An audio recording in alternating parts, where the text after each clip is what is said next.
Mataji, this is Rita from Hare Krishna. I welcome all the devotees to our Bhakti Sangha Japa conference call of our Krishna Katha Mela. And as part of this series, today we are having the topic of the Rasa dance. So to enlighten on the topic, we have with us His Grace Kamala Das Prabhuji. Hare Krishna, Kamala Prabhuji, please accept my humble obeisances. All glories to Srila Prabhupada and Guru Maharaj. Thank you so much, Prabhuji, for joining the session and giving your very precious association this morning and enlightening on the topic. So, Prabhuji, before handing the call, I would like to hand over the call to Preeti Mataji for brief introduction. Hare Krishna, Preeti Mataji, please take over the call. Thank you so much. Today I'll give the... Oh, okay, Mataji. No worries, Supriya.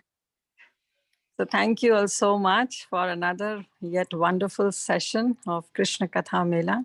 And it's my great honor and pleasure to introduce His Grace Kamala Prabhu. So Kamala Prabhu, he was born in a Vaishnava family linking to Nimbarka Sampradaya.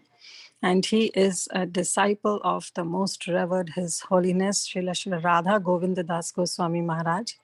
And since the age of 9, he has been studying the various Vedic scriptures such as Bhagavad Gita, Srimad Bhagavatam, and the writings of the Goswamis. He is also studying traditional Vedanga Jyotish in the ancient parampara of Jagannath Puri, which actually is one of the prestigious Gemini Scholar program. And it's almost a link to Vaishnava saint Sri Achyutananda Das. And he is very well versed in Shaivism and Shaktism text as well. Prabhuji actually came to know about this Bhakti Sangha call through the classes of his dear godbrother, His Grace Hari Parshad Prabhu. So since then, Prabhuji wants to be the part of this Bhakti Sangha call. So, and professionally, he works for the British government. So thank you so much, Prabhuji. We are really honored to have you on our call today and looking forward for this wonderful session on Rasa dance. So over to you, Prabhu. Thank you. Hare Krishna. Hari Bol, Kirtila Sundari Mataji, and the rest of the devotees, please accept my humble obeisances. All glories to Srila Prabhupada and Guru Maharaj. So I'd just like to say thank you to Mataji for the kind invitation to speak, not only just to speak generally, but in Kartik, and just shortly after the prestigious and the most exalted Ras Leela. So it's very special, and definitely Mataji's mercy is there, Krishna's mercy is there, and Guru Maharaj's mercy is there for that to happen. So first we'll begin with the Mangalacharan, and then we'll go into today's topic. Okay. Om Namo Bhagavate Vasudevaya. Om Namo Bhagavate Vasudevaya. Om Namo Bhagavate Vasudevaya. Narayanam Namaskrityam Naram Chaiva Narottamam Devim Saraswatim Vyasam Tato Jayamudirayat Nasta Prayesu Abhadreshu Nityam Bhagavata Sevaya Bhagavate Uttam Shloke Bhaktir Bhavati Naishtikim Stari Tilakam Lalat Patale Vakshasthare Koshtubham Nasagre Vanamoktikam Karotale Venu Kare Kankanam Sarvange Hari Chandanam Sulalitam Kanthe Chamuktavali Gopastri Pariveshtito Vijayate Gopala Churamani Pullinde Vanam Kantimindu Vadanam Barahadatam Cha Priyam Kaustavadharam Pitambaram Sundaram Gopinaim Nainat Parajita Tanu Go Prasangaha Britam Govindam Karavenuvadana Param Dikpanda Bhushan Bhaje Namo Vishnu Padaya Krishna Pristhaya Bhutale Shrimate Bhakti Vedanta Swami Niti Namine Namaste Saraswati Devi Gauravani Pracharine Nirvisesa Sunyavadi Pashtat Deshatarine Jai Shri Krishna Chaitanya Prabhu Nityananda Shri Advaita Gadadhara Shivasadi Gaura Bhaktivinoda Hare Krishna Krishna Krishna Hare Hare Hare Rama Rama Rama Hare Hare. Okay, thank you everyone. So for today's session, actually I may not need to screen share this because yeah, actually it's your choice. So we're going to be speaking from the first verse of the 29th chapter. So maybe you guys can put it up on your phone or keep it there as a reference, but that will just be more of a foundation, and then we'll speak more elaborately on the topic. But just to give us an idea of where we can speak from, we will use that verse. But you don't have to obviously put it up on your phones if you don't want to. But I will read out the Sanskrit, and then we can go in. So, Srimad Bhagavatam, 10th Canto, chapter 29, verse 1. Shri Bhadraini Uvacha, Bhagavan Apitaratri, Sharada Fulla Malika, Vakshyas Rintam Manas Chakre, Yoga Mayam Upashrite. So, we now come to the part of this glorious Krishna Katha Mela, to the most prestigious Rasa Panchadhyay. So already from the start of this verse, something very interesting is happening. Generally in the Srimad Bhagavatam, we see whenever Sukadev Goswami Ji is speaking, it always begins with Shri Sukha Uvacha. But because of the Ras Leela and because of the exalted topic of this, it's actually beginning as Shri Bhadraini Uvacha. Now, Jiva Goswami, in his Vaishnav Doshini commentary of the Bhagavatam, gives a very beautiful meaning to why it's written as Shri Bhadraini Uvacha, because generally everywhere else in the Bhagavatam, it begins as Shri Sukha Uvacha, Shri Raja Uvacha, etc. But here we see it's beginning as Shri Bhadraini Uvacha. So Bhadraini actually means the son of Vyasadev, Vedvyas. So within Sukadevji speaking, Vedvyas is also being mentioned. So way back in Satyug, Srila Vyasadev actually did Ghor Tapasya in Badrikashram. And his worship actually was to fulfill the desires and to please Lord Krishna. And the fruit of his sadhana was Sukadev Goswami, because ultimately everyone, like the Lord knew, all the Devas actually knew at this point that in the future, Krishna is going to come down in the 28th Chaturyug and come down as Swayam Bhagwan from Goloka Vrindavan. And he's going to perform the Rasa Leela dance. So who's going to be that personality who's going to speak the glories of the Bhagavatam? Not only the Bhagavatam, but the 10th canto, and the main essence of the 10th canto, the essence of the essence of the essence of the 10th canto is the one and only Sukadev Goswami. Because ultimately a Vrajvasi has to speak this. Vyasadev didn't speak this, Narad Muni didn't speak this. There were so many Maharishi yogis in the assembly when the Bhagavatam was spoken. It's described in the various Puranas that 88,000 rishis came from all over the universe. Tapalok, Janalok, Mahalok, Satyalok, Atalavitala, Sutala, all the different planetary systems, and came to Bhumandala, to Bharat, to hear Sukadev Goswami speak. So Sukadev Goswami is no ordinary personality. We know he is Sukha the parrot. And Sukha the parrot is, Srimati Radhika's one and only pet parrot. And it's really interesting because Jiva Goswami says that Sukha the parrot is in Ujjvala Ras, which means that his constitutional mood, his bhav, his sthai bhav towards Krishna is in Madhuri Ras. Because to speak on such a high topic, and to speak it for the first time so that devotees later down the line can sit on the Vyasasana as a representative of Vyasadeva and Sukadev Goswami, the original speaker has to have the foundation.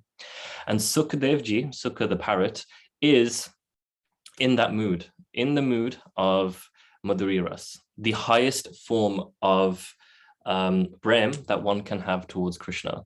So it would only be fitting that Sukadeva Goswami was to speak the glories of the Ras Leela, because Vyasadeva is Krishna himself. We know that Krishna Dvaipanya Vyas. So if Vyasadeva decided to, okay, let me sit down and speak the Ras Leela, he'll probably faint, because he is still Krishna. So if he mentions Srimati Radhika, if he mentions the Gopis, if he mentions the Venu Geet, the Brahma Geet, all of these things, Vyasadeva would go into some sort of trance. But Sukha the parrot is very special because he was able to witness all the confidential leelas of Radha Krishna. So when Radha Krishna decided to, okay, it's time to wrap up our pastimes and leave planet Earth to go back to the spiritual world, everyone else left, but they decided to leave Sukha the parrot there because they had a very special seva for him to do. So they told Sukha the parrot that in the future, shortly coming, the Bhagavatam needs to be spoken, and you're going to be the personality who needs to do it. And obviously, we know the backstory of how Sukadev, became to be, with Lord Shiva and Parvati, and we know all that pastime. But Radha Krishna had a very special seva for him, and he became Sukadev Goswami, and he spoke the Ras Panchadhyay and the rest of the Bhagavatam as well. So a Vrajvasi is going to be really the one who relishes this. And we're going to touch upon this just shortly after, how the Bhagavatam really is all about Vrindavan. No matter what verse we look at of the Bhagavatam, whether it's the 5th canto where it's describing Narak, or whether it's the 12th canto describing all the future kings of Kaliyug like Dhanand and Ashok and all of these different kings that are prophesized, every single verse is filled with Vraj Bhakti. We just have to find it. But thankfully, the Acharyas have done that. They've written many commentaries to really get the essence of the verse. So that's one of the reasons. So Vyasadeva did penance. From that penance came Sukadev Goswami. So Badraini is Sukadev Goswami. So in Vedic culture, if someone was to have say if someone was named Varun, right? So naturally, the daughter would be named Varuni, for example. So Badrayan becomes Badraini. So the son of Srila Vyasadeva. Now, Srila Vishwanath Chakravarti Thakur comments in his Saartha Darshini commentary that the 5 chapters constitute the 5 Pranas of the Bhagavatam. So we know every single Vedic scripture is actually living. We shouldn't really consider them to be like mundane books where it's just like, okay, I'll put them on the shelf and then I'll pick it up and then I'll read it. No, they actually have life. Simply by having scriptures like the Srimad Bhagavatam, one's house becomes very mangal. So this is with all scriptures, right? It's mentioned in the Mahabharata that if you keep the Mahabharata at home, then there'll be no troubles. There'll be no family problems at home. Unfortunately, in this day and age, there's a slight misconception about the Hindu scriptures. They'll say, oh, don't keep a painting of Mahabharata in your house. Don't keep the Mahabharata in your house because it will cause family problems. But there's a shlok in the Mahabharata which clearly says that if you keep the Mahabharata at home, then all family problems will disappear. So the same thing is with the Bhagavatam. So naturally, if the Bhagavatam is sitting in your house, then we would also get Krishna Prem. We would also get this mood of Vrindavan because the Bhagavatam is non-different from Vrindavan. In fact, it's originated from the spiritual world, from Goloka Vrindavan. So it's the pran of it. The 5 chapters of the Ras Leela, the Rasa Panchadhyay, is the 5 pranas of the Bhagavatam. So as Gaudiya Vaishnavas, we should really consider one thing that's very, very important. The entire Srimad Bhagavatam, the main subject of it is the 10th canto, because there's been many devotees in the past, and obviously this is out of the humility where they say, okay, I'm going to go up to the 9th canto, then I'm going to stop reading because I don't feel qualified. But it defeats the purpose of the Bhagavatam, because ultimately the Bhagavatam is meant to be relished purely from the 10th canto. There's been many incidents of Vrajvasi saints to illustrate this. Obviously, because of time, we won't be able to get into that. But essentially, the mood is that everything has to come down to the 10th canto. The first 9 cantos are there just so that we can establish faith in Krishna. Because if we don't understand his Aishwarya Leela, we won't be able to appreciate his Madhurya Leela. Some people say, well, if our destination is Vrindavan and it's all about, the Madhurya mood, then what is the need to study Vishnu's pastimes? But we know as sadhakas that in order to really appreciate the Madhurya pastimes, we also have to study the Aishwarya pastimes. So the pastimes of Vamandev, the pastimes of Varahadev, the pastimes of Nrsimhadev, all of these things have to be appreciated and studied in depth. And then one can move forward into the 10th canto. Again, this is probably not the time to maybe explain this too much, but the Damodara Ashtikam gives this very beautifully. Because if you look at the layout for the Damodara Ashtikam, it begins with Aishwarya, and then it ends with Madhurya. So Satyavrata Muni, he begins with Namami Shwaram Satchidananda Rupam. And then he talks about Srimati Radhika in the last verse. So this is an indication saying that in the beginning, Aishwarya will be there. We'll come to know about Krishna in Aishwarya, most likely. And then we're going to understand his rasas, Bala Gopal, Sakhya Bhav, Vatsalya Bhav, all of this. And then it will come down to the main rasa of Madhurya Ras, where, it's mentioned about Srimati Radhika. So like this, the Bhagavatam is also of a very similar format. It begins with probably, a lot of Aishwarya, but it ultimately needs to come to the point of Madhurya. So the verse in the Bhagavatam which makes this point very clearly is the third verse. Nigama kalpatru galitam phalam sukhamukhara amrita dravasam yuktam pibanto bhagavatam rasa aliyam muhur oho rasika bhuvi bhavikaha. So they say that when a parrot pecks into a mango, it becomes even more tasty.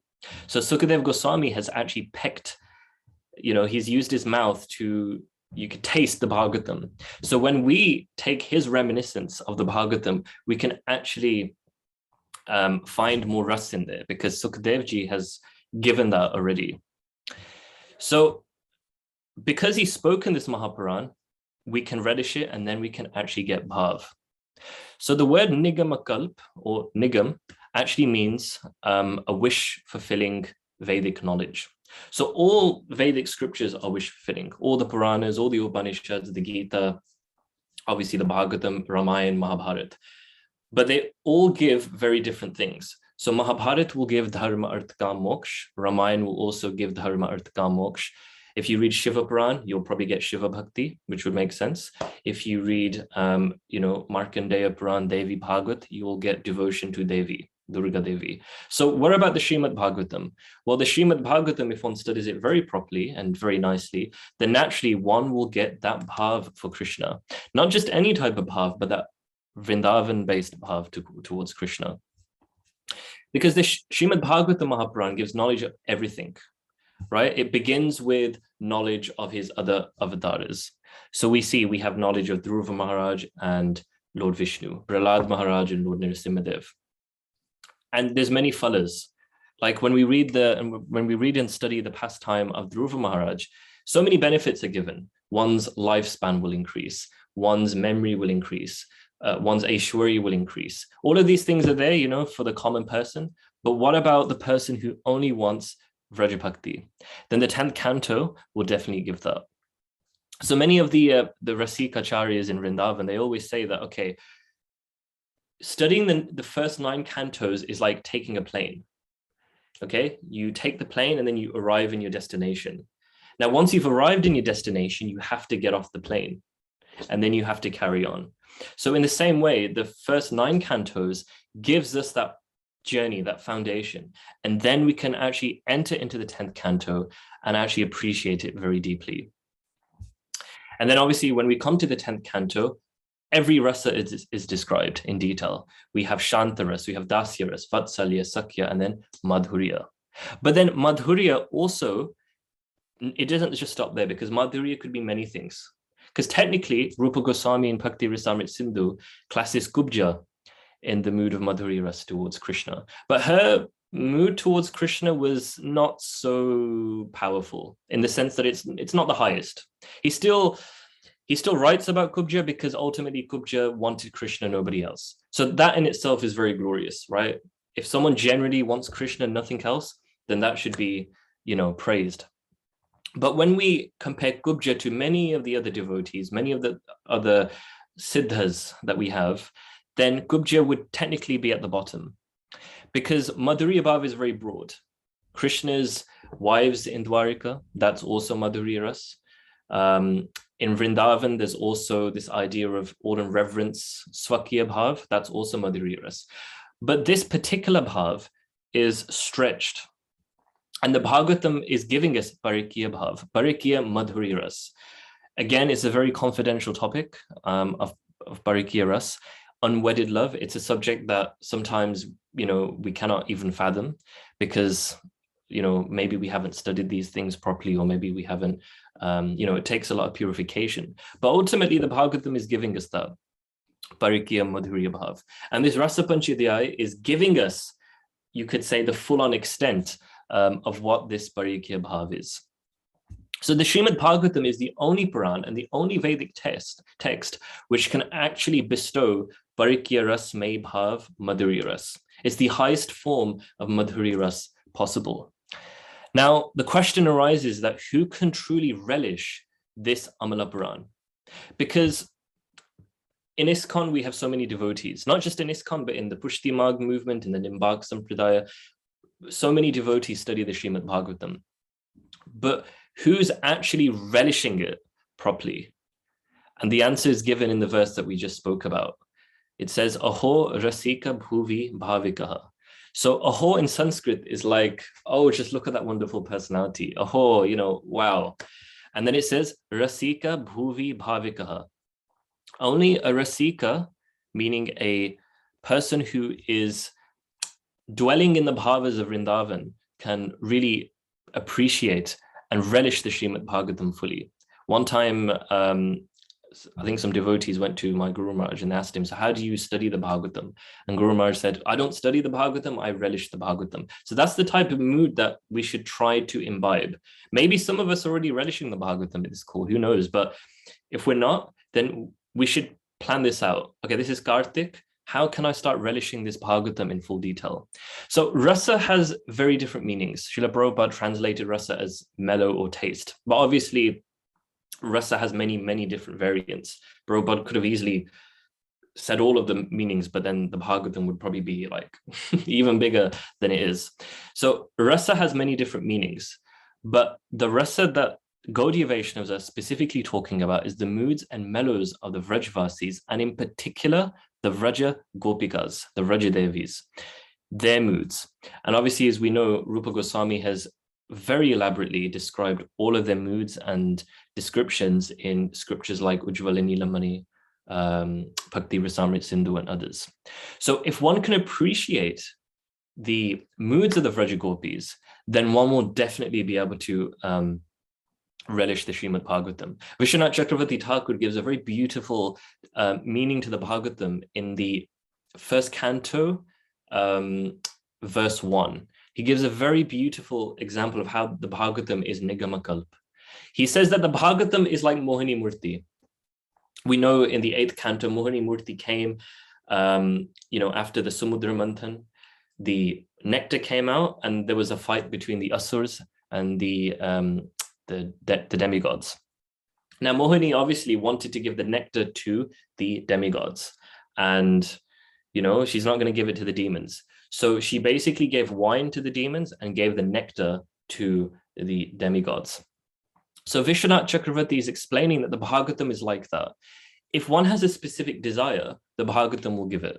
So if one wants to stop all types of material suffering, the Bhagavatam will fulfill that.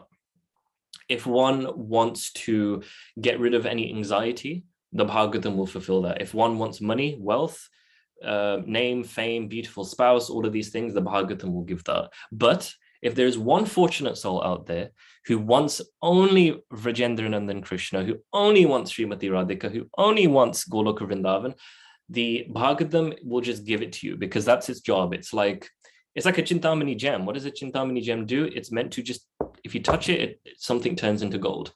So the Bhagavatam will give that. It will give Vraj Bhakti if you so desire it wholeheartedly.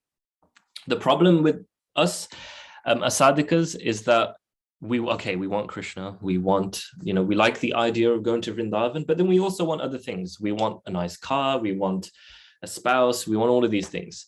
So, maybe our priorities are not that great, but we should come to a point where ultimately, at some point, we only want Rajendranandan Krishna. We only want him. Kaha mora prema dhana, kahe mura vandana, kaha kuru, kaha paya Vrajendra Nandana.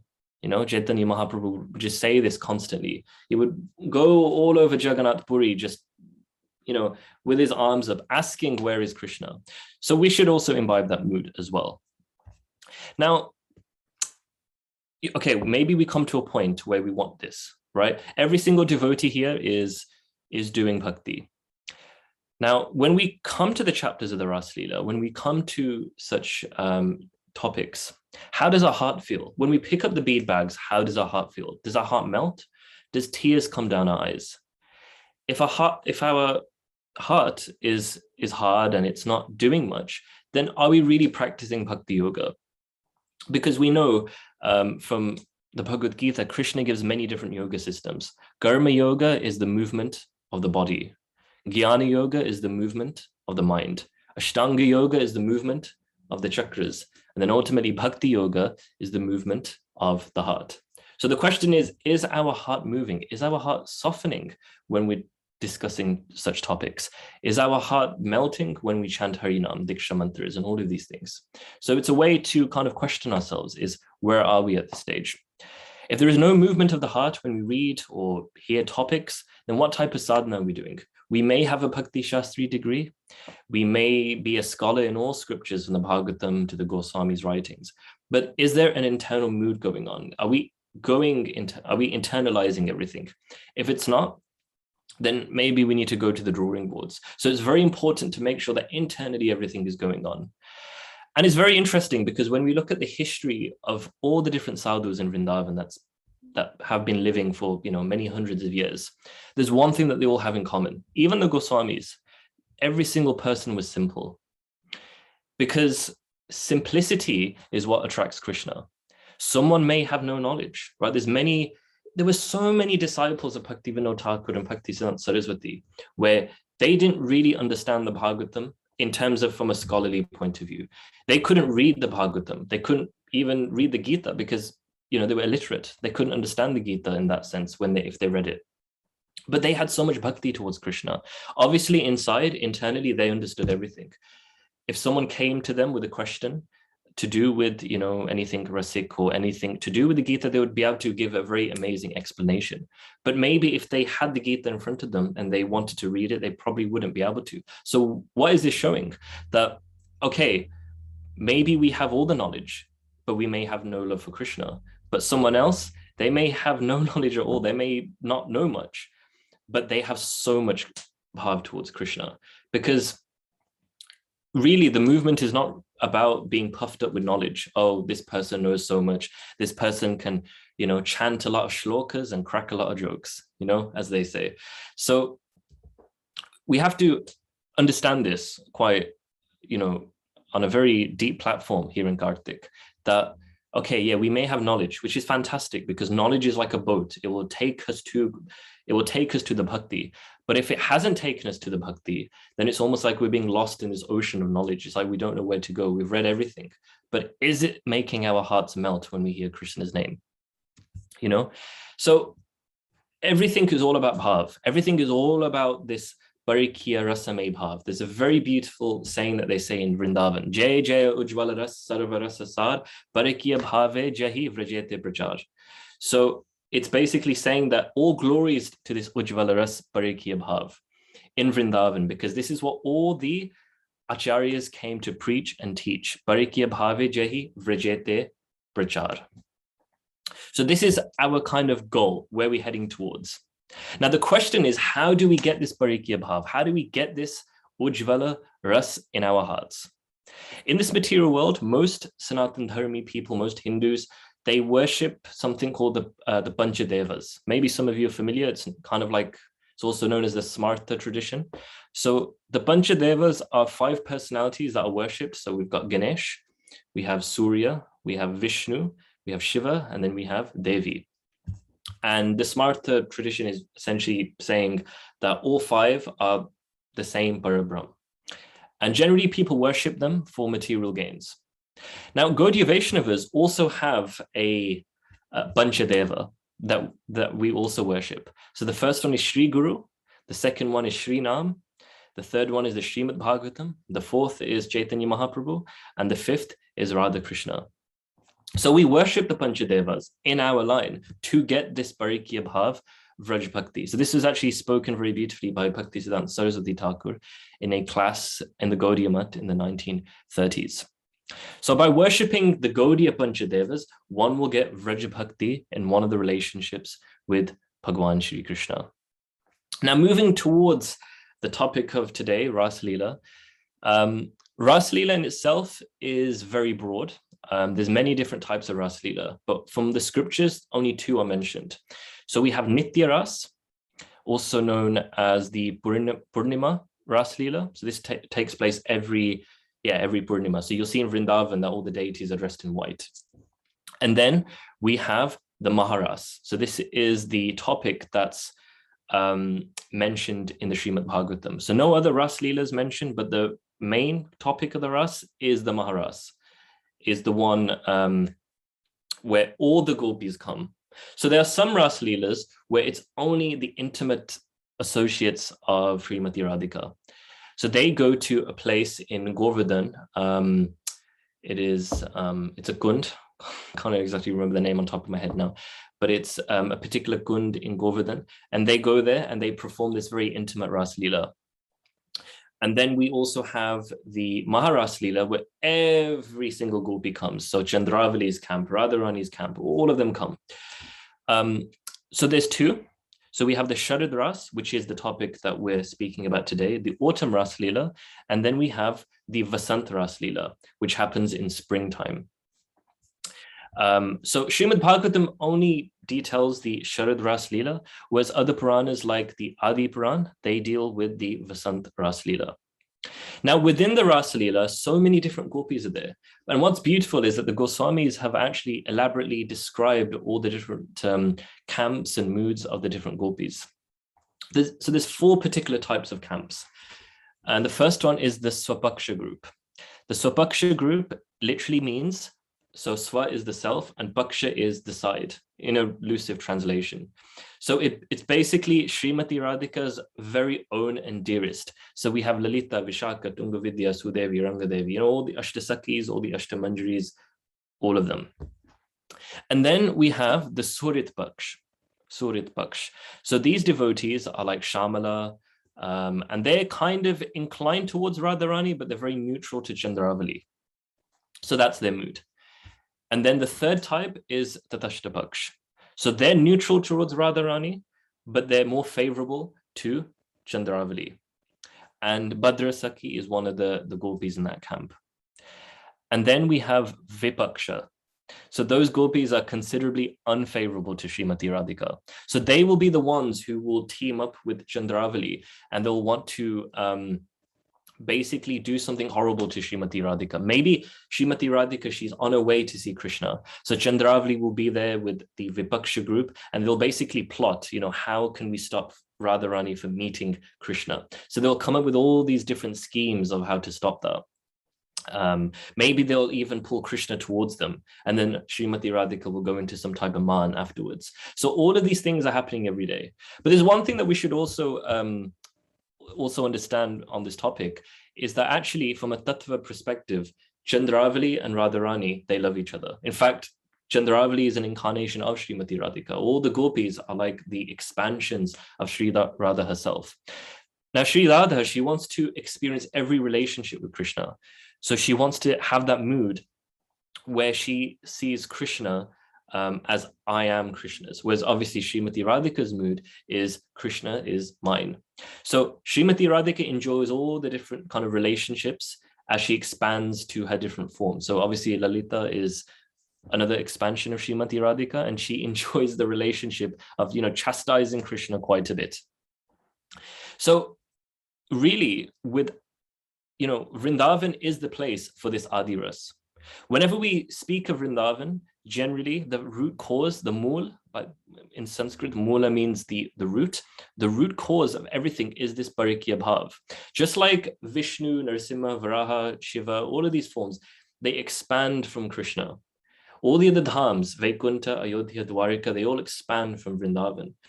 So in the same way, all of the different rasas expand from this Adi Ras, this Parikya Bhav Madhuri Ras. So from Parikya Madhuri Ras come, apologize, the ice cream van's going on my road. So from Parikya Bhav, all the different relationships such as Sakhya, Vatsalya, they all come out of that. So in the Chaitanya Charitamrita, it says, Sakhi Vinane Leela, Pushti Nahi Hai, Sakhi Leela Vistarari, Sakhi Ashwadhai. Without the gopis, these pastimes of Radha Krishna cannot be nourished. And not just Madhuri Ras Leelas, all the different relationships that we have with Krishna in Vrindavan, they cannot actually be appreciated without Srimati Radhika.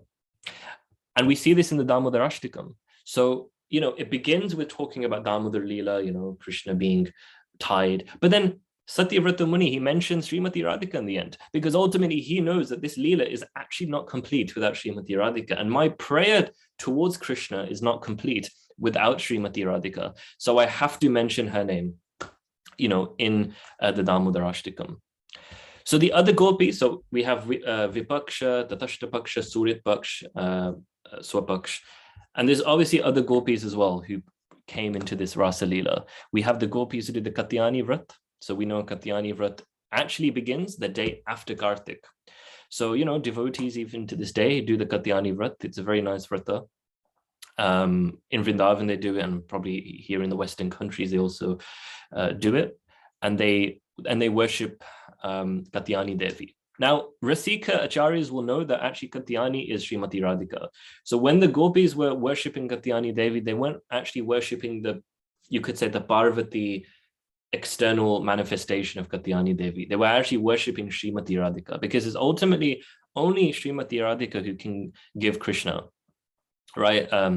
In Govardhan, you'll hear many of the elderly ladies, they'll say, Radhe Radhe Sham Milade, Radhe Radhe Sham Milade. But our mood is Sham Sham Radhe Milade, Sham Sham Radhe Milade. So that's kind of our mood. We only sort of approach Krishna because it's, Srimati Radhika loves Krishna dearly. We also love Krishna dearly, but the Gaudiya mood is we are more Radha Sne Adhika. We're more, just slightly more inclined towards Srimati Radhika.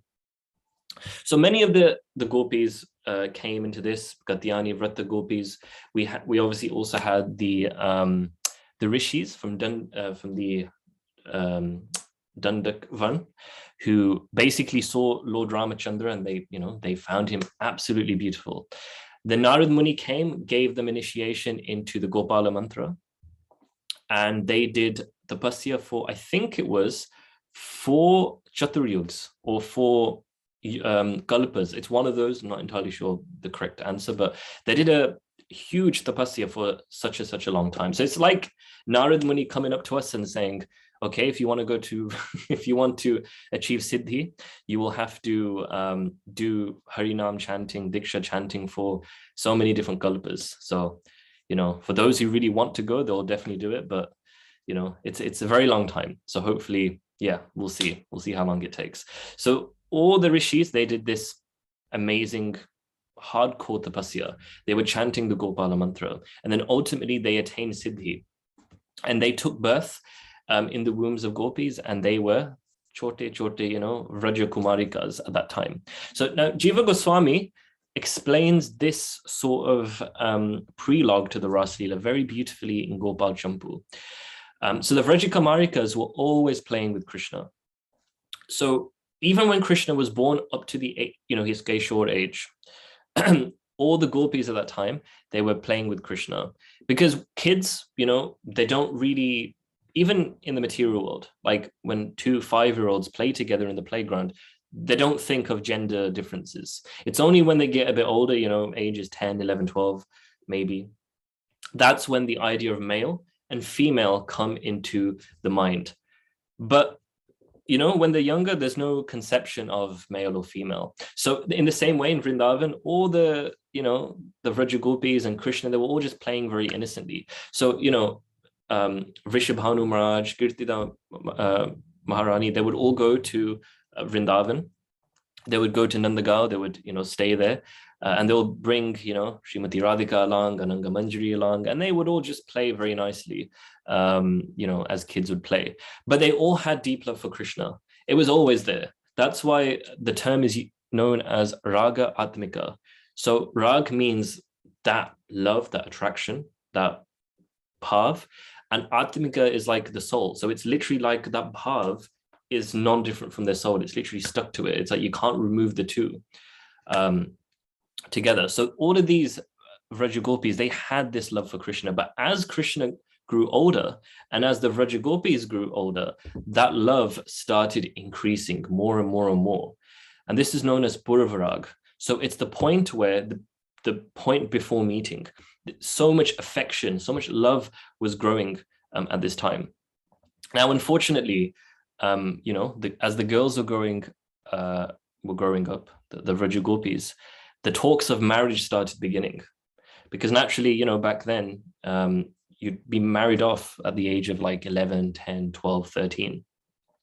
So Vrinda and Puramasi were having this dilemma of a conversation. Again, this is beautifully mentioned in Gopal Champu if you want to read the actual conversation. But they were essentially talking about, it's almost injustice if the Vrajagopis marry other men. Because Krishna also, he loved all the gopis very dearly. In fact, it's described the conversation when Purnamasi actually tells Krishna for the first time that, look, we know what the real deal is here. You love Srimati Radhika and the gopis and Srimati Radhika also love you, but they have to be married to other men. And it's described that Krishna externally was very happy because he was a well-wisher, of all of his devotees. So hearing their marriage brought a very joy feeling to his, externally to his face. But internally, it was as if thorns just hit his heart. So externally, he was thinking, okay, yeah, this is very nice. The gopis are going to get married to other men. But internally, he was having like a crisis, because just the idea of them being with, other men, just, he couldn't fathom that. And again, from a tattva perspective, these other men are actually still Krishna. It's not that, because obviously we don't want to put that material consciousness onto this Leela. Krishna enjoys all the relationships with the gopis. So even Abhimanyu, Srimati Radhika's husband, is Sri Krishna. Abhimanyu is a very passive character. In fact, all the husbands are very passive. They're sort of there in the background. They're like a shadow. Just like right now, like I'm sitting and if the sun was out, I could probably see a shadow of myself. So in the same way, the husbands are like a shadow. The gopis are here and the shadow sort of falls here. So wherever they go, the shadow just sort of hovers in the background. So in the same way with the gopis, the husbands were just there. They would maybe go to Gants for a meeting because Abhimanyu and his friends, they were very favorable to Gants. But they would never touch the gopis. They were, the gopis are the most chaste women in all of creation. So no one touched them apart from Krishna, not even their husbands. But to relish this Parikya Bhav, to relish this uncontrollable prem towards Krishna, the husbands were there, which makes everything more sweeter. So by the time Krishna came to his Keshore age, Cupid had fully manifested into the hearts of the gopis. And the word gopi is also very beautiful because, as we know, gopi comes from the word gopaniyam. Ati gopaniyam, gopaniyam, prema, prema, ati gopaniyam. So gopiniyam literally means secret. So the gopis' love for Krishna was very, very secretive. The gopis would often see all the other Vrajvasis, Nanda Baba, Yashoda Maya, all the sakhas, and they would feel very sad because they could openly talk about Krishna in front of everyone. Nanda Baba could easily just say to everyone, Krishna is so beautiful, he is this, he is that. Yashoda Maya would also pat Krishna very lovingly in front of everyone. But the gopis, it was like, hey Vedanta, why did you create us in such a way? Why did you give us the bodies of these gopis? We love Krishna so much, but we cannot express this openly. We cannot even express this to anyone else. Because at this point in the Leela, all the gopis, they never really knew each other. Srimati Radhika was by herself at this point. Everyone knew each other on a name basis, but they weren't friends like a circle. So all of the gopis were thinking to themselves, all the cowherd boys can just tell Krishna how amazing he is. They can wrestle with him. They can play with him. They can spend all day with him. But for us, we'll get only a glimpse of a second. So that made them, very unhappy. So when the marriage talks were beginning, Srimati Radhika decided that if Krishna is going to marry someone else, then my existence on this planet is, there's really no existence here. So she decided to go to the Yamuna. And as she got to the Yamuna, she's thinking, let me just go inside the Yamuna and just, forget about everything. And funnily enough, all the other gopis had arrived there because they were thinking the same thing. So Lita arrived there, Vishaka arrived there, all the other, Ashta, the gopis were there. And that's how they actually became close friends, because they all just were, they were just crying with each other. They were just thinking, how is this injustice happening? Everybody knows that we, the gopis and Krishna, they belong together, but why are they, why are we getting married to other men, right? This thorn feeling was just increasing very much. And then ultimately Purnamasi came and, said to the gopis that, fikar mat karo, don't worry, everything's going to be okay. You are going to get married, but with my Shakti and my Leela and my energies, everything's going to work out fine. You will still be able to associate with Krishna. And then Purnamasi also said the same thing to Krishna. She said, okay, look, the gopis are going to marry other men, but the Leela Shakti that me and Vrinda have, we're going to create something so beautiful that nobody will notice that, okay, these gopis may be married, but they will always be with Krishna somehow or another, And then Purnamasi gave her grandson, Madhumangal, to Krishna. And basically said, uska dhyan rakhna, really take care of Krishna and be there for him. And then from that day forward, Madhumangal and Krishna became the best of friends. Krishna would always cry in Madhumangal's corner. It would be one of those instances where, Krishna would go cow herding in the morning. We know his Astakali Leela very nicely, I'm sure. He goes cow herding. And all the Vrajvasis are there watching him, as the cows are going into the forest and as all the cowherd boys are following along him. Nanda Yashoda are like crying in separation because it's like, I don't know how long you're going to be go for. Are you going to be okay? God knows what's going to happen to you in the forest. So, all the Vrajvasis were thinking the same thing. But the gopis, on the other hand, they were just, they were almost hiding but watching Krishna. We say Radha Kripa Kataksha, right? The Kripa Kataksh of the sidelong glance between Radha Krishna. So Krishna would do the sidelong glance and Radharani would do the sidelong glance. And that's how they would see each other. And then Krishna would leave. But they couldn't be able to just go over to Krishna and just hug him or speak to him openly because of, it's not right, in Vedic culture, this type of thing. If the gopis did that, then it would almost be like some sort of anachar is happening in Vedic society. But it only actually made their bhakti and their love towards Krishna just even more ripened. So the gopis would go back to their houses and they would describe to each other just how beautiful Krishna looked today. And then Krishna would go into the forest with all the cowherd boys and they would do their Gocharan Leela. So there is a very beautiful song that is mentioned in this regard. So maybe if I just share my screen, just give me 1 second. Let me share it now. Okay, yeah. So, the gopis would go. The gopis would often, go to their houses and they would just remember what Krishna looked like. And all the other Vrajvasis would go back into their house. But none of the gopis could openly just talk about it. But now that Radharani and Lalita Sakhi and all the different gopis are best of friends, they could speak about it. So, Srimati Radhika would sing, sing these very beautiful padas to Lalita, expressing her emotions. Sakhiri mere man abhilasa hoy, madan mohan ke gun gao. Sakhiri mere man abhilasa hoy, madan mohan ke gun gao.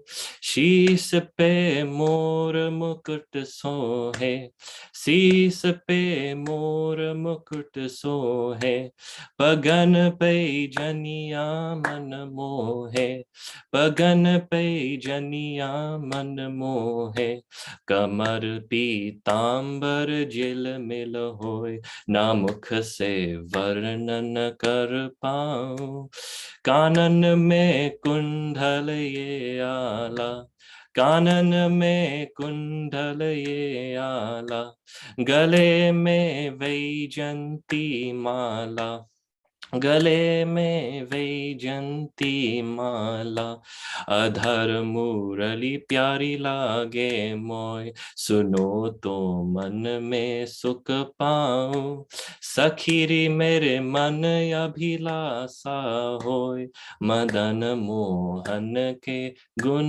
गाऊं ये लट मुख पे काली काली ये लठ मुख पे काली काली चल मोहन की मतवाली जहाँ जाए से दर्शन होए बता दो कैला कहाँ जाऊं ये नटवर रास बिहारी के ये नटवर रास बिहारी के संग वृषभानु दुलारी के संग वृषभानु दुलारी के सफल जीवन मेरो कैसे होय युगल चरणन में सिर नाऊं सखीरी मेरे मन अभिलाषा होय मदन मोहन में गुण गाऊं. So here, Srimati Radhika would sing so many beautiful padas here. And she would often say, "Oh Sakhi, my heart's desire is to sing the glories of Madan Mohan." How beautiful he is, how the peacock feather just sits on his head so beautifully. The ankle bells, everything that's enchanting, his body, the Vejyanti Mala, the beautiful locks of hair that would come down to his head.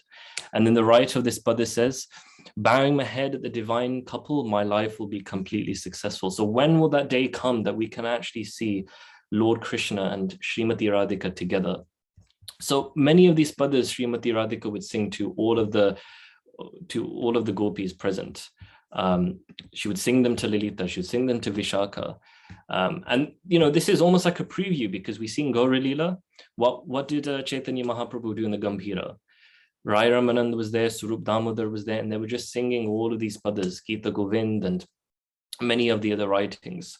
So here Srimati Radhika would just, she would cry her eyes out with many beautiful bhajans and padas and things like that.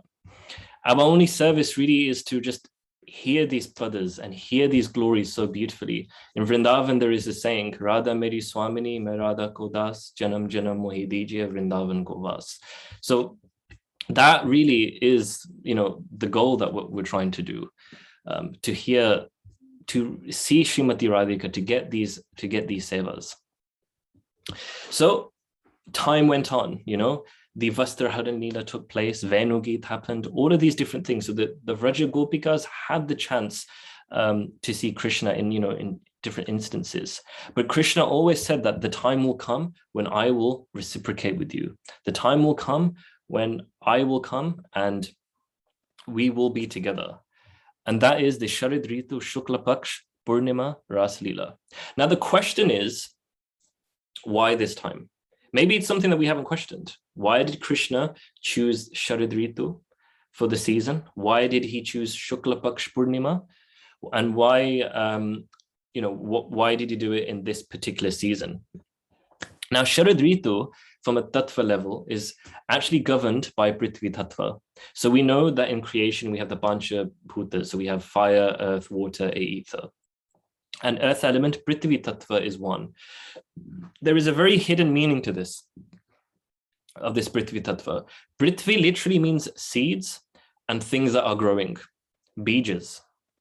So what is the beej that is growing that we can enter into the rasa dance? That is the cling beej, the clean beej. So many who are second initiated will know who I'm talking about. This beej is what will enter, is what will take us into that rasa dance. It's described in the scriptures that just by saying kling, by saying all of the Gayatri mantras, one definitely will enter into the rasa dance, one will get Krishna, and one's spiritual desires will become true.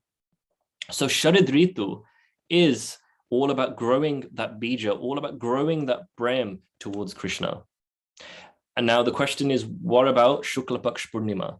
So it's the full moon. Now, obviously, it's also very beautiful to see a full moon. Vrindavan at this time was looking very, very beautiful. It had all the different utpanas, as Rupa Goswami describes. Utpana is the stimuli, it's the stimulus to create something extremely beautiful.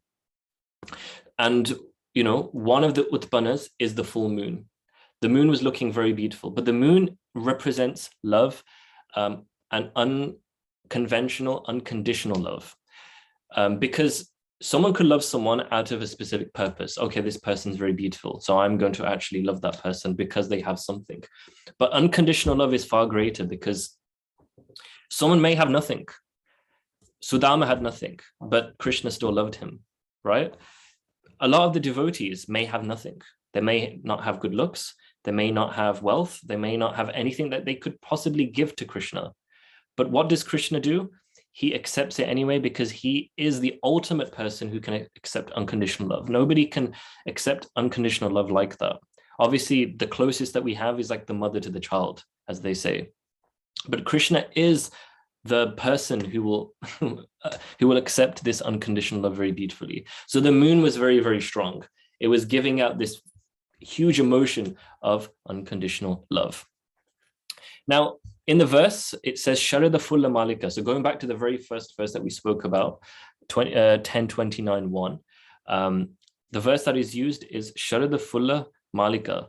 So the Malika flowers were growing. Now, what's really interesting is that Malika flowers don't actually grow in the autumn time in Vrindavan. But because it was the Rasa dance and everything had to be there for this amazing pastime, even the Malika flowers started growing, because the Malika flowers wanted to see the Rasa Leela take place. All the other items in Vrindavan, all the other paraphernalia, the trees, twigs, flowers, all of these things that may not be there in the autumn season started blooming out. Because summer had just finished. In the summer, there was so much Agni. There is so much heat in the summer season. And this represents the separation of Radha, Krishna, and the other gopis. Because Agni is of two folds. We have the weather, it's really hot today, but then we also have the burning desire of separation. So naturally, in the summer season, the gopis were at the highest in terms of their separation towards Krishna. And then Sharad Ritu arrived, the autumn season, and Krishna fulfilled all the desires of the gopis. They eventually met. Everything was beautiful at that time. The Yamuna was moving across very beautifully. There was a calm breeze in the air. It wasn't windy, it wasn't too hot, the weather was perfect. Vrindavan was looking very beautiful. The stars were out in the sky. Everything was being projected very, very nicely. And then ultimately Krishna, he arrived under the Kadamba tree, the very famous painting that we often see of Krishna where he's holding his flute and he's under that Kadamba tree, and he speaks the Kama Bij into the flute. And this Kama Bij, as we know, is Kling, and it went only into the ears of the gopis. Nobody else heard this. Nobody, heard Krishna's flute, only the gopis. And their names are also called at that time. So, we know the scene, what happens in the Bhagavatam. The gopis, whatever they were doing, they could have been, looking after their parents at that time. They could have been doing the cooking. As soon as they heard, they just dropped everything and left. Literally, they just left. And they arrived at the famous scene by the Yamuna. And Krishna was there. And Krishna says, Swagatam Mahabhaho, how amazing you are that you've arrived here and we're meeting. But, this is adharmic because, you're married. I'm a single bachelor in Vrindavan. It's very bad to do this right now. So maybe you should go home and we can just forget that this whole incident happened. But the gopis said, well, we disagree. You may be the Lord, you may be Bhagavan, but we have something much higher than that. We're listening to the instruction of our Gurudev. And ultimately the Gurudev was Purnamasi. The gopis were thinking, Tvameva mata chapita tvameva, tvameva bandhu chasaka tvameva, tvameva vidya dravanam tvameva, Tvameva sarvam mama deva deva. The gopis were saying that ultimately you are everything. You are the mother, you are the father, you are the friend, the well-wisher, the everything. This is what our Gurudev has been teaching us. So to say, go back to your family, you are our family. Now, Krishna was doing this. He was teasing the gopis for many reasons. One, he wanted to ignite that prem even higher into their hearts. And the second reason is that he knew in the future that he's going to glorify the gopis, but he's going to do it in a very secretive, unconventional way. He's going to glorify the gopis in the Bhagavad Gita. Because when Krishna is speaking the Bhagavad Gita, he's not thinking about, the Pandavas, the Kauravas and the politics and the Mahabharata, Mahasangram, ye to bahar ki baat hai. What's he actually thinking of? He's thinking of the Vraja Gopis. So when Krishna says, ye yatha mam pradadyamte tamastateva bhajamyaham, who is he thinking about when he's saying this? He's thinking about the time when the gopis came to him and, Krishna awarded them according to their surrender. When Krishna says, sarva dharmam prityaja mamekam sharanam vraja, what's he actually saying? Okay, externally, he's saying, okay, yeah, leave all your duties and surrender unto me. But when he sang that verse, he thought of the gopis because the gopis were the ones who actually did that verse properly. No other associate of Krishna or any other incarnation did that. It was only the gopis who left all types of maryada, dharma, sadachar, just so that they can be with Krishna. And like that, all the other kind of the shlokas from the Bhagavad Gita can be beautifully mentioned and beautifully connected to the Vraja Gopis. Now, a question is, what about the verses that appear to be non-related? So like when Krishna says, Dehi nosmin yatha dehi kaumaram yovanam jara. Krishna is basically thinking that death is separation. So when I'm separated from Srimati Radhika, it's as if I'm growing old because, what is time without Srimati Radhika? When a sadhika, when a person comes to the platform of bhajan, if he doesn't do bhajan in this lifetime, then dehi nosmin yatha dehi, he will have to just take birth again and then do bhajan. So like this, every single verse, Krishna always thinks and connects it to the Vraja Gopikas. So really, the Vraja Gopikas is very broad. He's obviously thinking of all the Vraja Gopis, but there's one particular Gopika that he's thinking of, and that is Srimati Radhika. So without Srimati Radhika, there is no question of rasa anywhere. Krishna is not Rasaraj without Srimati Radhika. Now, those who are Team Krishna, those who are Krishna Sneha Adhika will disagree. They will say, oh, but Krishna is the source of all incarnations. He is avatari. He picked up the Govardhan and he did so many miraculous activities here in Vrindavan. But, the ones who are Radha Sneha Adhika, what will they say? Krishna is only Rasaraj because he gets all of his energy from Srimati Radhika. If Srimati Radhika was not in the picture, then Krishna would just be a normal, ordinary little twig. That's what they will say, because he has no energy. Or everything is stemming from Srimati Radhika. When Krishna picked up Govardhan, what will Team Radha say? He picked up Govardhan so he could stare at Srimati Radhika for 7 days, 7 nights without any type of disruption. When Krishna danced on the hoods of Kalia, what would Team Radha say? That Krishna danced for the pleasure of Srimati Radhika. Rasa Raj, the name, one of Krishna's name, is technically incorrect because that Rasa Raj comes from the Queen of Vrindavan. So Rasa Raj, there is no even question of Rasa without Srimati Radhika. So that's why one of the names of Radha Krishna is Madan, Mohana, Mohini, the one who attracts Cupid, right? That's a very big thing because in the material world, we're all attracted by mundane Cupid, right? Kamadev. But who can actually attract the most beautiful Cupid and ultimately the most beautiful Krishna, right? Who can attract the all-attractive? Only the one who is the all-attractive of the attractive can attract the all-attractive, right? When we think about it like that. So without Srimati Radhika, Krishna has no ability of rasa or any of these things because ultimately all rasa is there for the pleasure of Srimati Radhika. So Srimati Radhika knows this very well. That's why she can get Krishna by the ungli and basically do a chakra view on him and basically twist him around. So Bhakti Vinod Thakur, he sings about this in Satuk Koti Gopi Madhvaman, in his bhajan, in the Gitavali. Radhika Nerlu Kori Janatan, Venu Geet Deki Radhika Nan, esto radha de koi sham, bole tenu vina kahari ras, tunho lagi more bhaja raja bas.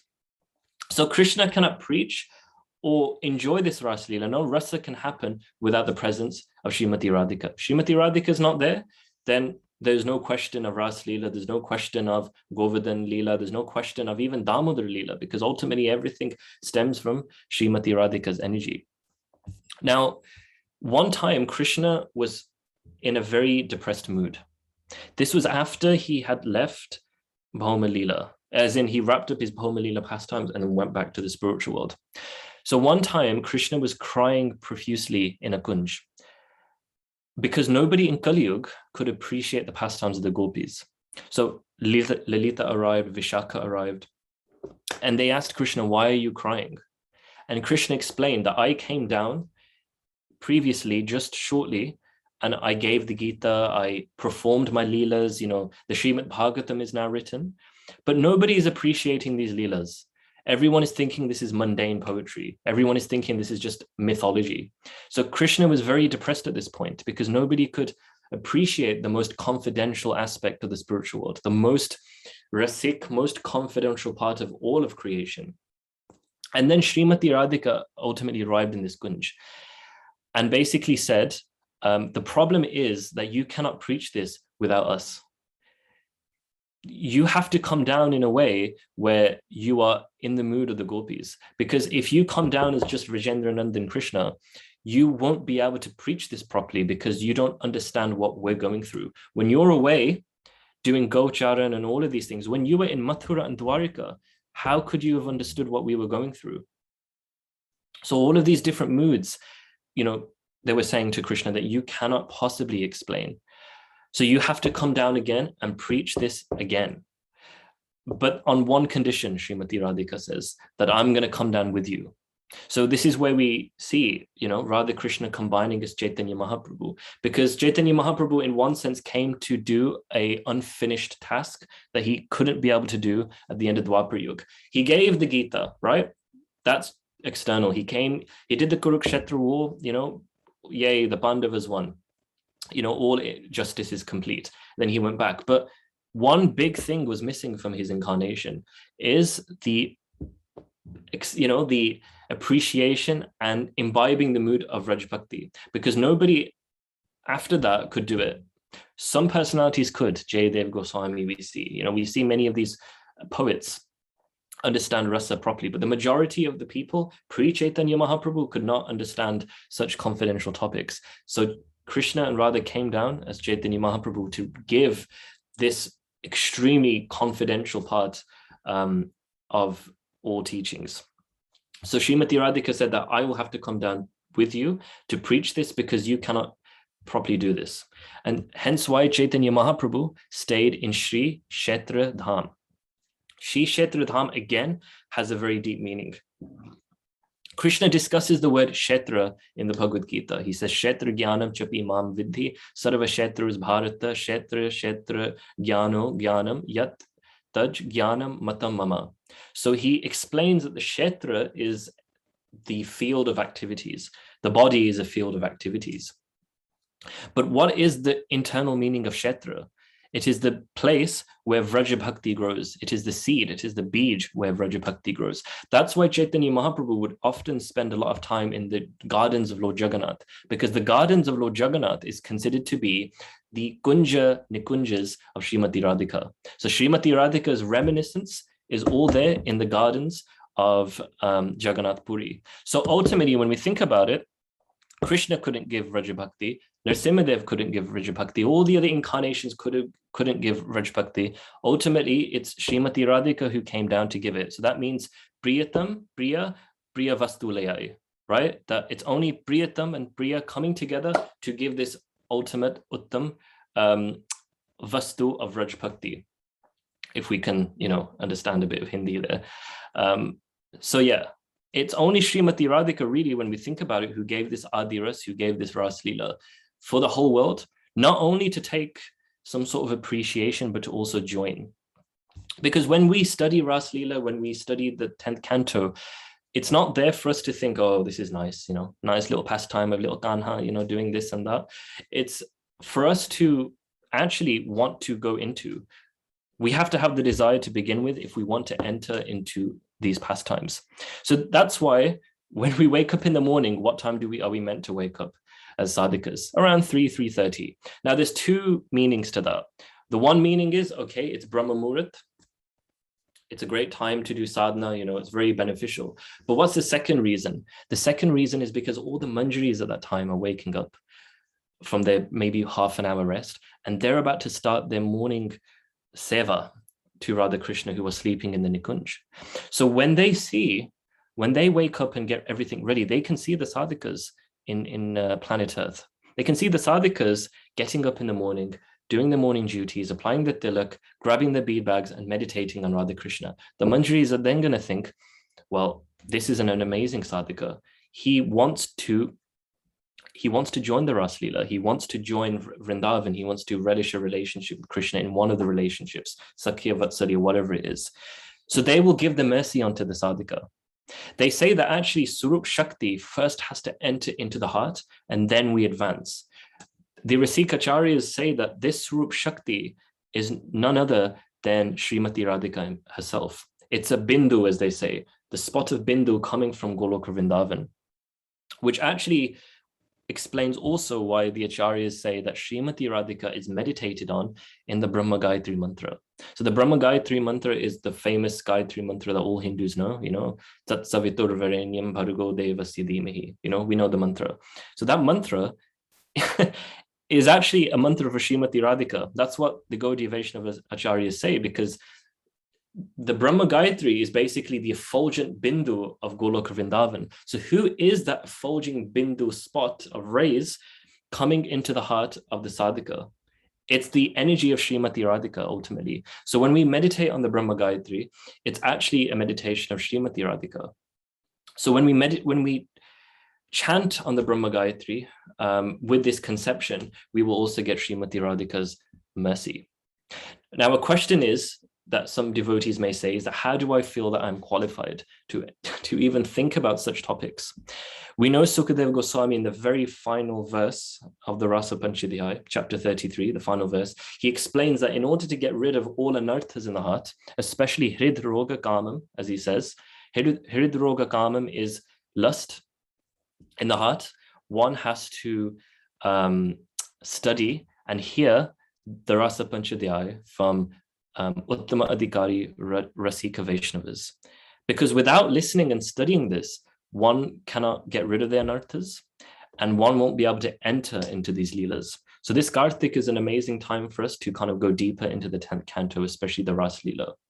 One time, disciples of a very esteemed, famous, exalted Gaudiya Vaishnav, they went up to him and they said to him, Guru Maharaj, we feel like we're not advancing in spiritual life. And the Guru said, okay, let me ask you a question. Do you want to go to Vaikuntha? The disciple said no. Okay. Do you want to go to Ayodhya and become a maidservant of Sita Rani? They said no.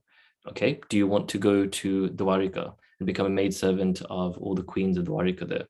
And then they said no. Okay. Do you want to go to Mathura and become a maidservant of Devaki, Kubja, or any of these personalities? They said no. Okay.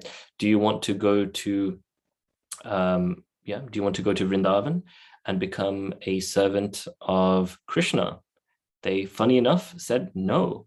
And then the Guru ultimately said, okay, do you want to be the maid servant of Srimati Radhika? And they said, yes. And then the Guru said, okay, you are actually very advanced. So it all begins with the consciousness of where am I heading to?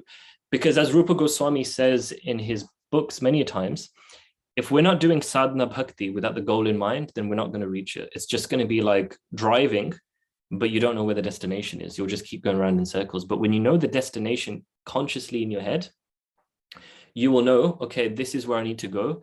I may have anarthas, but as I chant, as I study, as I do all of these things, ultimately, and as I get the mercy of the Vraja Gopikas and Srimati Radhika and Krishna, when Swarup Shakti enters into the heart, anarthas will start going, and then we can eventually get to the stage where we're infused with Vraj Bhakti towards Krishna. We're there, We're infused with it, and we can chant many, many lakhs at that time.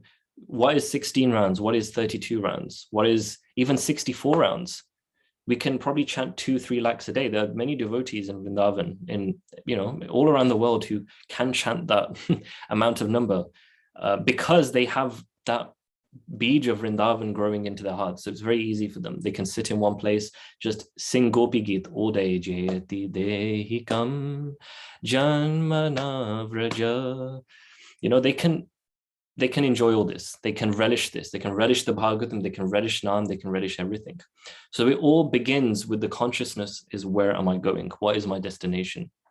And for us as Gaudiya Vaishnavas, the highest form of destination that we can enter is Radha Krishna Seva in the Nikunjas. We sing this every day in Tulsi Aarti, that when will be the time when I can become a servant in the Nikunjas? When will Vrinda Devi give her mercy unto me, that I can enter into these confidential leelas?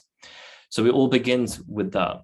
And then ultimately Srimati Radhika will give her Kripa Kataksh towards us and welcome us into the circles of her dear gopis. Because in Kartik, her mercy is everywhere, especially in the Dham. That's why it's always encouraged that when Kartik arrives, do your vrata in the Dham, because Srimati Radhika is there watching every sadhika. She's thinking, okay, it's basically like you're applying for a job. It's the recruitment period. She's there thinking, okay, which of the sadhikas am I going to take now to become maid servants for me and Krishna when they leave their body? So she's watching everyone. She's knowing, okay, is this person aspiring for Vraj Bhakti? Is this person really aspiring to have my seva? Or is he just here on holiday taking pictures? Sometimes, we see people do that. They go to Govardhan, take a selfie, and that's it. But what are we really doing in Vrindavan? Are we doing bhajan, or are we just doing prajapal? So Srimati Radhika is watching everything, and she's thinking, okay, who's going to be the next generation of Gopikas that I'm going to train very nicely to serve myself and Sri Krishna Chandra? So on that note, maybe we can stop there for questions or anything. Yeah, I hope something came out of this talk. Yeah. Hare Krishna, Prabhu. Very well. Wonderful, wonderful, wonderful session, Prabhu. I really liked the way you touched the topic, but you didn't touch the topic. So that was so great, because when you put on this subject, I was thinking, I don't know, because the audience, we all have to be capable enough to digest. But your session was awesome, amazing. And I really like it, the way you connected the dots and the way you connected about the Parakya Rasa Leela, the various gopis, and how it's the Vraj Bhakti is given by Radha and Krishna themselves together as Mahaprabhu. And the best part is, yes, when any topic we discuss, but when it ends with Mahaprabhu, it becomes complete. So thank you for touching on to that also. So very good, very nice class, Prabhu. Really honored to have you on the call. And yes, we'll definitely love to hear from you again. So thank you so much, Prabhu. Hare Krishna. Yeah, Hare Krishna, Prabhu. Please accept my humble obeisances. Very, very wonderful class. It was a beautiful package, very nicely delivered, very scholarly. And thank you for quoting all the while as you were speaking from the writings of Srila Jiva Goswami and others. It was very nice. It was a complete package. Bhaktisiddhanta Saraswati's works and everywhere, pretty much you quoted everywhere, which was very nice. I had a couple of reflections and a couple of questions. So as far as the reflections go, it was very interesting to analyze how Krishna felt, meaning he really felt happy outside, but though he was sad inside.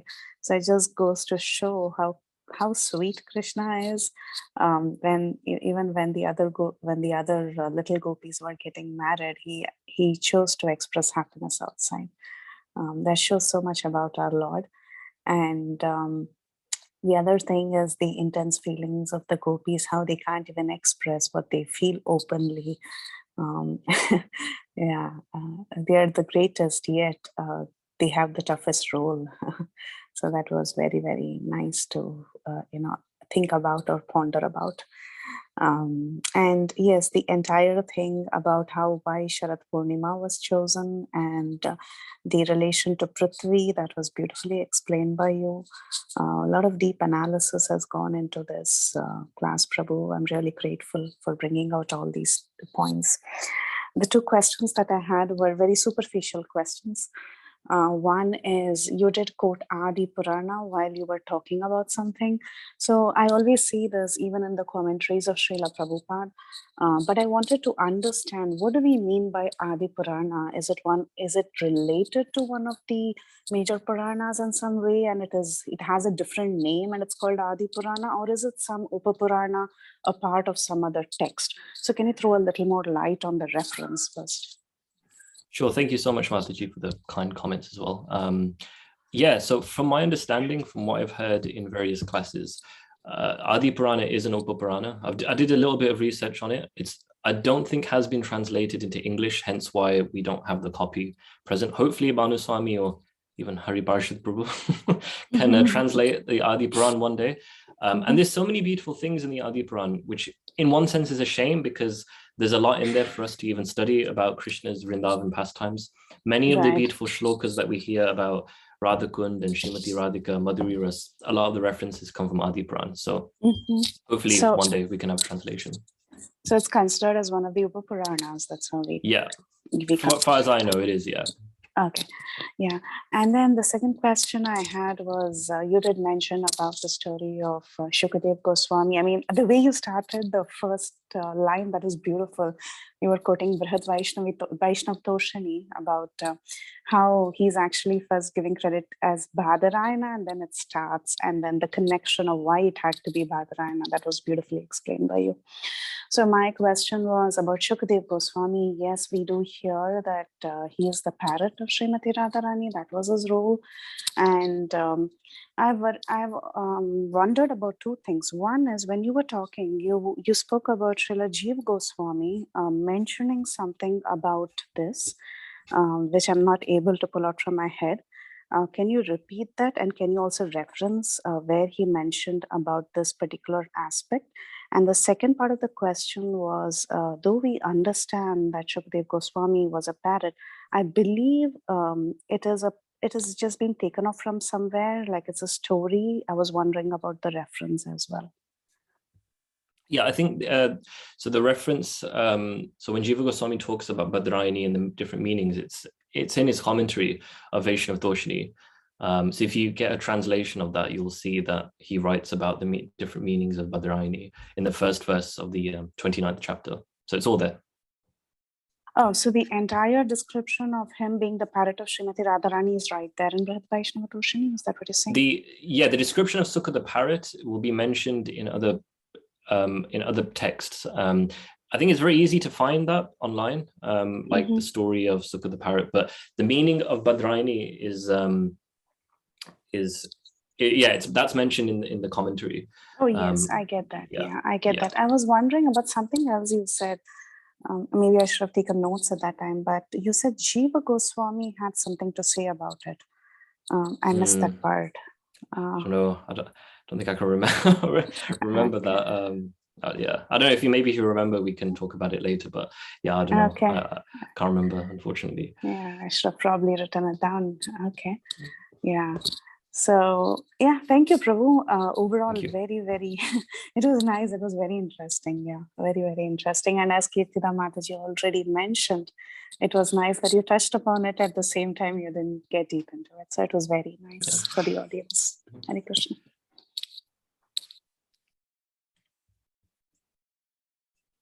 Hare Krishna Prabhu, all glories to Prabhupada and Guru Maharaj. Thank you for a very deep, deep class. As you were saying, many of us are afraid to delve into the Rasa Leela, I being one of them. So the way you explained the different layers and the different depths of meaning of the whole pastime of that Rasa Leela was amazing to me, and gave me a little bit more, how do I say, not courage exactly, but I'm not so afraid anymore, that I can now read it with the right mood and the right understanding. So I really, really appreciate that. I love what you said about the movement of the heart, the different yogas and the movement of the heart. Certain things, like I said, that I pick out that stick in my mind that I can use for, just as a reminder to me about different things. And I was also reminded of when you were saying that we understand the greatness of Krishna before we understand the sweetness, or if we appreciate the sweetness. And it reminded me of an example that Kirtida Sundari Mataji has said, and it's stuck in my mind to this day. And she was explaining how she gave the analogy of that you are like a sweeper in a big company, and you know about the greatness of the CEO. He's great. He's got this much money. He's a great guy. Always, you understand how great he is. And then you're sweeping in the office. Your janitor sweeping the office, and then the CEO comes up to you and starts talking to you and starts saying, how you're doing, what's your, what is your name, and just starts getting kind of familiar with you and getting to know you. You relish even more this person because he's so great. Yet he's come down to my level to talk to me. So this analogy is stuck in my mind always. And you touched on it, that how we go from the greatness to the sweetness, to appreciate that sweetness even more. So that was very beautiful. I have a question I guess, when you said that we have to have this goal in mind. So even though we may have that goal in mind, that we want to be the servant of the servant, and even though that may not be our swarupa, siddha swarupa, having that goal in mind is still the idea. Yes? Is that my understanding? Absolutely, because ultimately, no matter what relationship we have with Krishna, we're going to be the servant of a servant, whoever it is. So, for example, in Madhurya Ras, there's many different gopis. We may be the servant of Lilita Sakhi. We may be the servant of Vishakha Sakhi. Many different gopis. Same thing with Sakhya Bhav. We may be the servant of Subhal, Madhumangal. We don't know. So the idea is that as we read more, as we chant very nicely, we chant nice rounds, and especially we chant Gayatri, the heart becomes more cleansed, and literal greed comes out of the heart. I want to serve Krishna like this. It all begins with that type of desire. So, because that's why Rupa Goswami, if you study his books, he writes in a very restaurant menu-like way. You open Bhakti Rasamrit Sindhu, he lists, okay, you have Varm mood and you have Dakshina mood, the two moods of the gopis, left wing, right wing, submissive, unsubmissive. And you think, okay, why has he written that? But then you realize what he's trying to do. He's trying to pull you in. He's trying to say to you, actually, this is what you're going to be wanting in the spiritual world now. So which flavor do you want to be in the spiritual world? Do you want to be someone who's going to chastise Krishna like Lalita? Or do you want to be someone who's more softer? Like Jiva Goswami, in his internal swarup, his mood is Vam Mridu, which means he's unsubmissive, but he's very softly spoken. And these examples are given in the books to show us, okay, this is what the gopi says, this is how Krishna reacts. So it's basically inviting us into him. It's like a movie trailer.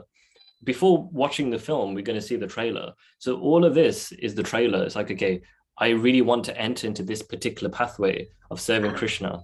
So let me study this more and let me dive deep. So this is where bhakti becomes really, really beautiful and interesting, because everyone's relationship towards Krishna will be different. So as we progress more, and as we want to serve Krishna in a very specific way, even our day-to-day duties as a bhakti will be different. Externally, it will be the same, Tilak, Kadashi, all the different fasts will remain, but maybe he will chant particular ashtikums that you probably wouldn't have chanted 10 years ago. So maybe now, okay, let me recite Radha Kripa Kataksh every day because I really want to serve Srimati Radhika. Let me recite Radha Kund Ashtikam because I really want to live there and serve Radha Krishna. Do you see what I mean? Like everything becomes very customizable as the pure desire to serve the divine couples stems. Fantastic. I love the analogy of the trailer because the trailer is to get you into the movie. Once you get to the movie, you can see what all is there. Thank you so much. Really, really appreciate everything. This is I have to listen to it again. I got cut off in the middle, so I'm going to listen again to relish it some more. Thank you so much. Thank you. Glory to Prabhupada. All glories to Prabhupada. Hare Krishna Prabhuji, Dandavat Pranam, all glories to Srila Prabhupada.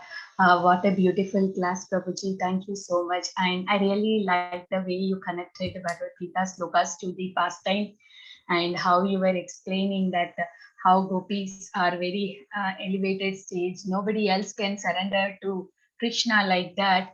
Only gopis can do that. They left everything. They left, dharma or whatever it is. Everything is gone. Only real dharma is Krishna. So they went and served Krishna. So really, Prabhuji, the way you connected, I really like, and the whole class, the pattern was really new for me. Thank you, thank you, thank you so much, Prabhuji, for a beautiful class. Hare Krishna. Cool. Cool.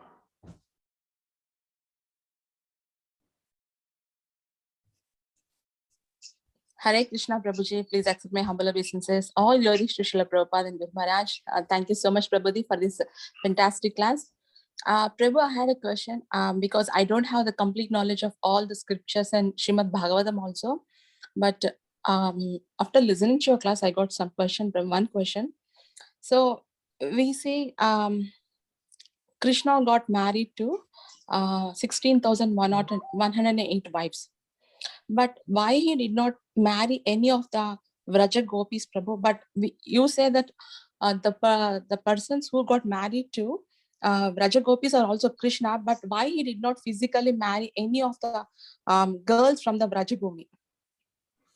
Yeah, so that's a really great question. It's a very deep question. So there's two sides to it. One, he actually did at one point. There is Leela mentioned in Brahma-Gayatri Mantra, where Brahma does the wedding ceremony. But I think also in Gopal Champu, it's described that, Krishna takes on the forms of all the different husbands. And the main reason why Krishna didn't directly do this is because he wanted to have this mood of parikya bhav towards the gopis, because ultimately it's when one enters into that field and when one performs those leelas, it's the highest form of mahabhav one can have. Because there's two types of Vrindavans in the spiritual world. There's the Vaikuntha Vrindavan, and then there's the Madhurya Vrindavan. So Aishwarya Vrindavan and Madhurya Vrindavan. So in Aishwarya Vrindavan, the idea of Swakiya is present. So Krishna and Radha are married, all the gopis are there and they're also married, and you worship Radha Krishna like you would worship Lakshmi Narayan. But in Madhurya Vrindavan, it's Parikya. So yes, the gopis' husbands are also Krishna. They're manifestations of Krishna's form, but externally, it's as if they're not married, which makes the leelas more sweeter because it drives the fuel of bhakti extremely. So to give an example, it's like one time Krishna and Srimati Radhika were in Barsana, and Abhimanyu and Jatila were about to enter into the home, and Radha Krishna were obviously with the Sakhis, they were performing Leela. So Jatila and Abhimanyu, they arrived very quickly, and they noticed that Srimati Radhika's room has a lot of noise, there's a lot of noise coming from the room. So they go into the room and all the gopis have to quickly rush out and do everything. And as soon as they open the door, Krishna is then his Kali form. So there's a form in Bengal which is worshipped, Kali Krishna. And it's Kali Devi and Krishna together. So all of these pastimes that we hear about, it cannot actually be fully relishable without this foundation of parikya, which obviously has to be understood very correctly. But with that foundation there, and then you add the rasa on top of it, it becomes very relishable. So many instances like that, where the gopis have to be very secretive about their love for Krishna, it just makes it more sweeter. Even in the material world, we see this, but it's like a very perverted reflection. Your romance becomes more of a kick before, when you're not married, right? It's like our relationship is very secretive. I shouldn't tell the world about it. And it's more fun that way. But when you're married, it's almost like, okay, this is dharma now. Obviously, that's the material perverted reflection. But in the spiritual world, that's where this relationship, this emotion comes from. So all mellows like Shantaras, Hastaras, and Rodraras, all of these different mellows that we hear about in the Vedic scriptures, they all originate from Vrindavan. So like in the material world, we see when men get together, it's very rowdy. Men, being boys will be boys type of thing. That is ultimately from Sakhya Bhav. When Krishna and the cowherd boys come together, it's not innocent. They're all fighting with each other. They're all giving galis to each other, So that, what we see in planet Earth, comes from Vrindavan.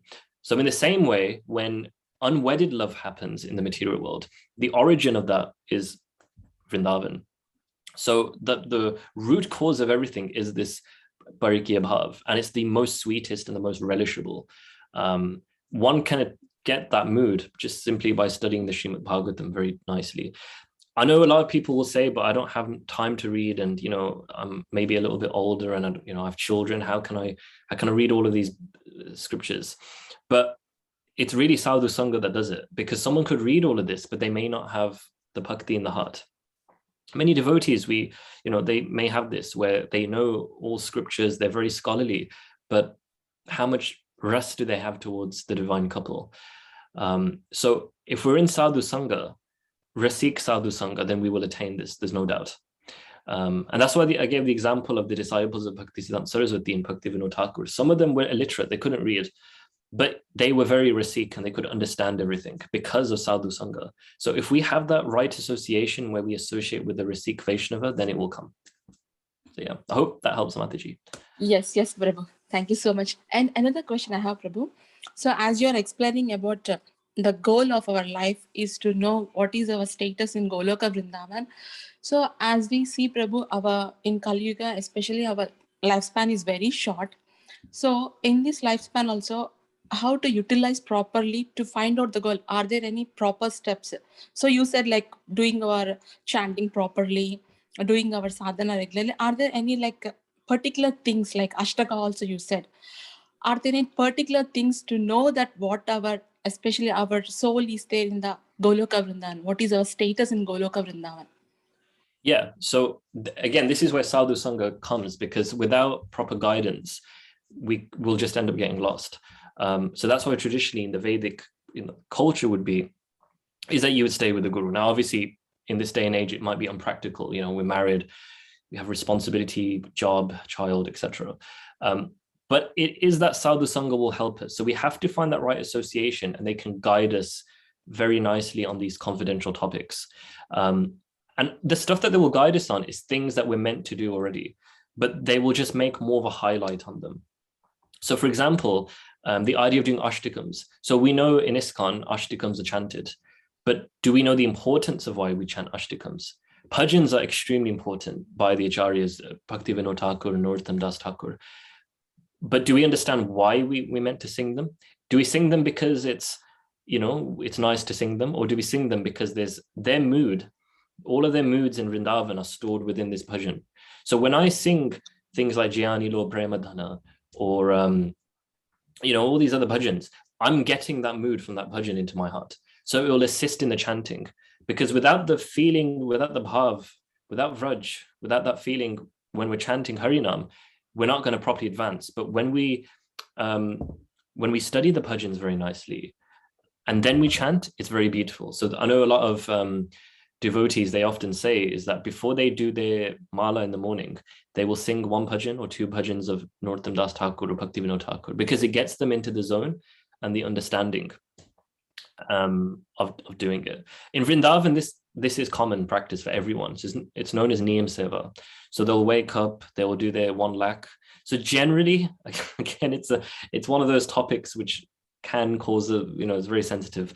But generally, they will say, we should ideally get to a point where we're chanting 1 lakh mala every day, 64 rounds.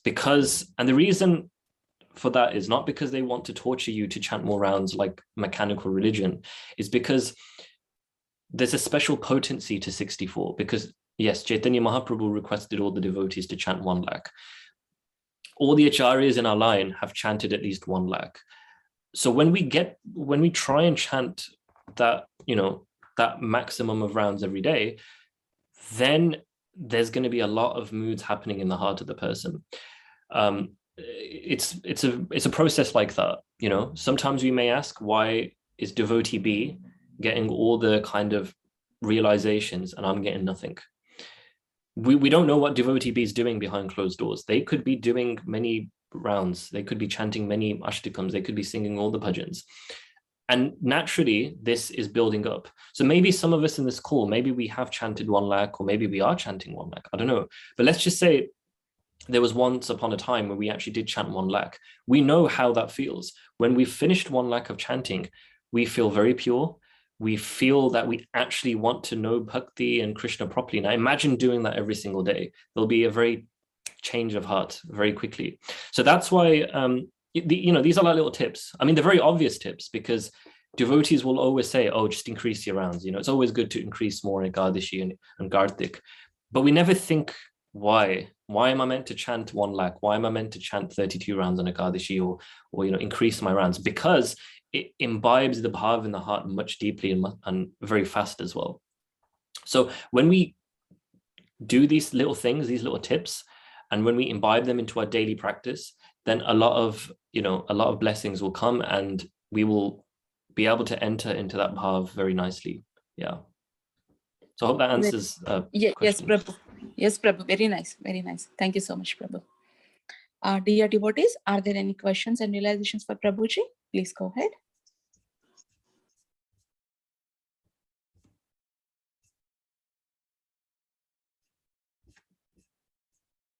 Yeah, I believe, Prabhu, there are no more questions. And yes, Mataji, please go ahead.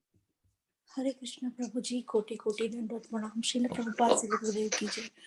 Very, very nectarine class, Prabhuji. Please give your association regularly. You explain, you just touch the Rishi Gopi Gita, Canto 10, because you are qualified, Prabhuji, to explain, but we are not qualified to digest. No. I'm just simply hearing what my Guru Maharaj said. It's nothing, that's all. Prabhuji. You explained so nicely about Vraja Gopis, married 11, 12, 13 years, and that from Gopal Champu, Vraja Gopis, and then that husband of Srimati Shri Radharani, Abhimanyu, he is also shadow of Lord Krishna, and all Gopis' husband is shadow of Lord Krishna, and they are not touching Gopis. And you are explaining about the Katyani worth, and Katyani Devi, Srimati Shri Parvati Devi, but externally worship but Srimati Shri Radharani, and that Katyani words start after this Kartik Mantha, and you explain about Gopal Champu, the material world, Vrajagopi, Vrishabhanu Maharaj, and being Srimati Shri Radharani, and all the manjaris, and attack the vows, and you explained about the three group of Swapaksha, Tatastha Paksha, and Vipaksha of Shiva Gopis, and Srimati Shri Radharani's mood to show Lord Krishna, and you explained from Damodar Ashtakam, that is Satyavat Muni.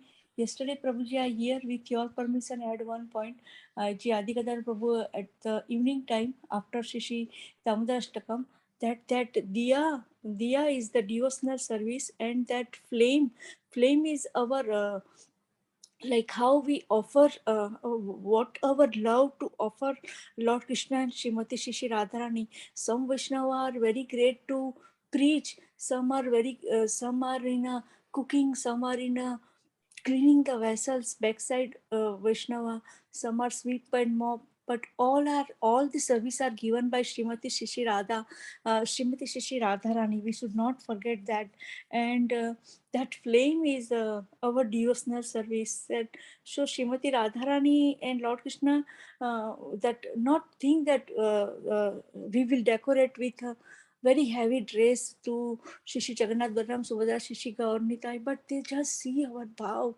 our mood, that how we serve Vaishnava. And Vaishnava association is very important in our life. Without Vaishnava association, Prabhuji, it's direct effect to our japa. That much I learned, Prabhuji. Then you explain from Ujjwala Ras Parikrama Bhav, and worship of, some are worship Panchadeva, Lord Ganeshaya, Surya, and Hanumanji. My Prabhu, when he is chanting Prabhu, Hare Krishna, Krishna Krishna, Hare Ram, Ram Ram, Hare Jai Hanuman, Jai Hanuman, Jai Hanuman. I don't understand what he is chanting, but I understand that bhav, how sincere he is doing japa, and totally changed that by the mercy of Srimati Shri Radharani and Lord Krishna, and Lord Shiva is a great Vaishnava. So by the mercy of them, they just वो उनको Lord Krishna की शरण में लेते हैं. So Prabhuji, it's this pandemic time is a very important for all of us, Prabhuji. It's came because all Vaishnava forget to serve Srila Prabhupada, Srila Gurudev, Shri Radha Company, whatever that worshipable Dev.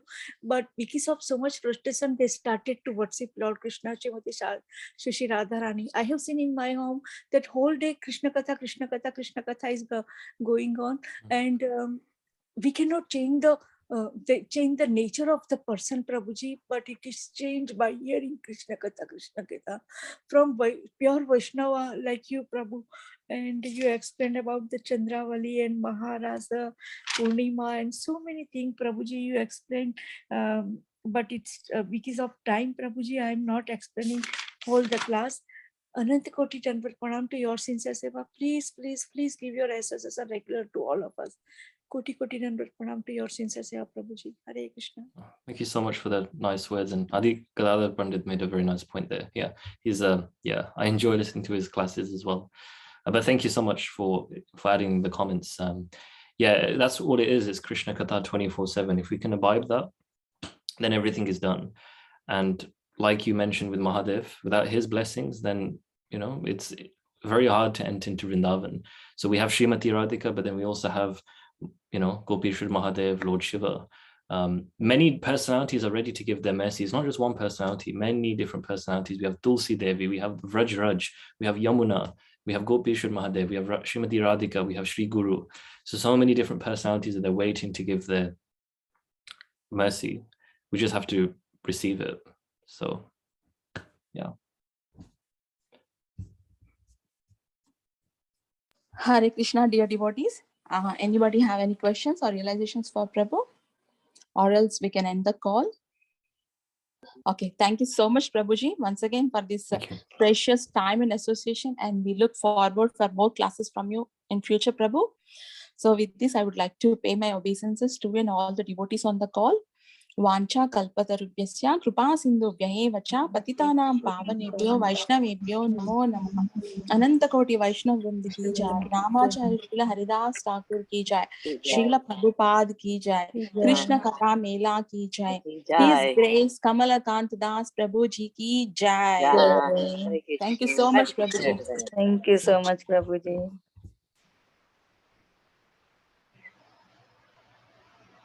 Thank you all dear devotees for joining today's class. We'll meet again Monday. Closing the call.